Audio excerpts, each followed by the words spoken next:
Коронавируска каршы республикалык ыкчам штабтын бүгүнкү 9-ноябрдагы маалыматына караганда кечээден бери бул илдеттен 5 адам каза болду. Жалпысынан көз жумгандардын саны 1182 адамга жетти. Соңку бир күн ичинде вирустагы 571 адамдан табылды. Алардын эң көбү Бишкек шаарында жана Ош, Чүй, Жалал Абад облустарында. Оору жуккандардын жалпы саны ошентип 63390 кишиге жетти. Бир күндө 406 бейтап айыгып чыкты. Азыр ооруканада 3457 адам жатат, дагы 3737 бейтап үйдөн дарыланууда.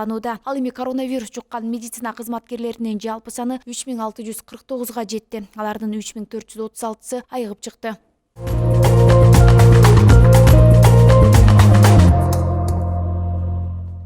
Орто Сай базарындагы өрттө жабыркагандар жок. Бул тууралуу Өзгөчө кырдаалдар министрлигинин басма сөз кызматы кабарлады. Өрт саат 02:16 чектөөгө алынып, тилсиз жоонун андан ары башка объектилерге жайылышына жол берилген жок. Ал эми саат 8:55 толугу менен өчүрүлгөн. Болжол менен өрттүн жалпы аянты 1800 чарчы метр. Жабыркагандар жана каза болгондор жок деп айтылат маалыматта. Белгилей кетсек, 9-ноябрга караган түнү Бишкектеги Орто Сай базарында өрт чыккан. Өзгөчө кырдаалдар министрлигинин маалыматына караганда, тилсиз жоо менен күрөшүү үчүн 5 бөлүм ийимден кызматкерлер тартылган. Өрттүн себеби жана чыгымдары тууралуу маалымат такталууда.